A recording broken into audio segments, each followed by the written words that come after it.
दुनिया का सबसे बड़ा लोकतंत्र भारत के मुख्यमंत्री जिन्होंने ईडी के ऊपर एसी एक्ट कर डाला।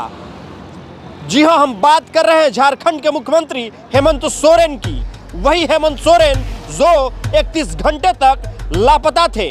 जनता झारखंड की किस हाल में थी उन्होंने खोज खबर तक नहीं ली थी और डायरेक्ट वो झारखंड अपने विधायकों के साथ बैठक में जाते हुए वो दिखाई दिए थे। झारखंड की राजनीति इस वक्त इस मोड़ पे आ गई है कि लगातार केंद्र को घेरने के लिए जेएमएम के जितने भी मंत्री और विधायक हैं वो लगातार डटे हुए हैं। वो मीडिया के सामने जैसे आते हैं उनकी बयानबाजी शुरू हो जाती है। लेकिन सवाल तो उठता ही है कि आखिर इतना बड़ा मनी लॉन्ड्रिंग का मामला और जिससे हेमंत सोरेन का कनेक्शन क्यों है, आखिर सवाल तो ईडी पूछेगी ही।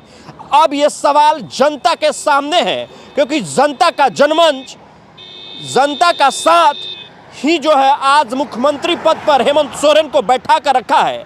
आखिर हेमंत सोरेन 31 घंटों तक लापता क्यों थे?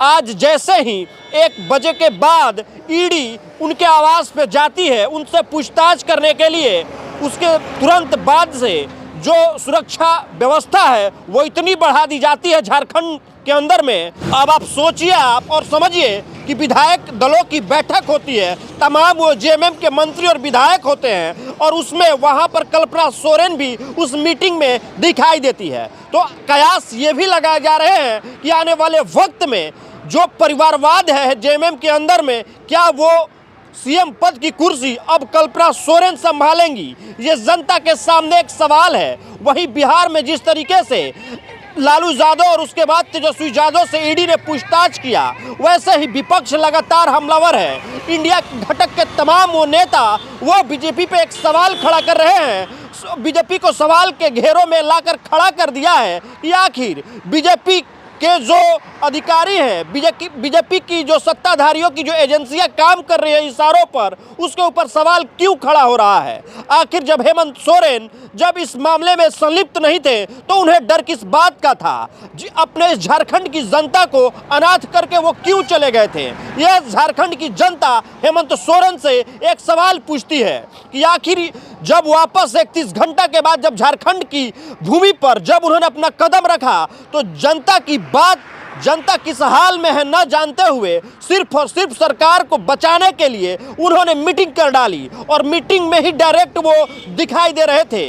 तो ये सवाल हम और हमारे साथ करोड़ों झारखंड वासी पूछ रहे हैं कि आखिर हेमंत सोरेन जवाब क्यों नहीं दे रहे हैं? ईडी के सवालों से भाग क्यों रहे हैं हेमंत सोरेन? ये सवाल जनता का है और खंड में हेमंत सोरेन को मुख्यमंत्री पद पर बैठा कर रखा है। ये सवाल मीडिया के साथ साथ झारखंड के कई लोग पूछ रहे हैं, जिसको जवाब माननीय मुख्यमंत्री झारखंड के हेमंत सोरेन को देना होगा। लेकिन अब सवाल ये उठता है कि आखिर झारखंड की सियासत क्यों चरमराई हुई है?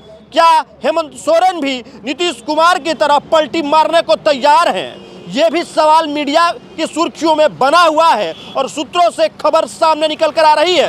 अगर ईडी हेमंत सोरेन को गिरफ्तार कर लेती है तो अब सादे कागज पे सारे विधायकों के सिग्नेचर भी करा लिए गए हैं। इधर जेएमएम पूरी तरीके से तैयार है कि अगर उन्हें अरेस्ट किया जाता है तो यहाँ पर मुख्यमंत्री पद के लिए किसको सामने किया जाएगा? 2 नाम सादे कागजों पर है, एक कल्पना सोरेन के तो दूसरे चंपई सोरेन के। राज्यपाल के यहाँ जो कागज गए हैं विधायकों के सिग्नेचर के बाद से यही कयास लगाए जा रहे हैं। अगर ईडी के हिरासत में हेमंत सोरेन आएंगे तो ये 2 जो नाम गए हैं, इन 2 नामों में से किसी एक को चयनित किया जाएगा। अगर कल्पना सोरेन टेक्निकल इशूज आते हैं तो चंपई सोरेन का भी नाम जो है सामने गया है।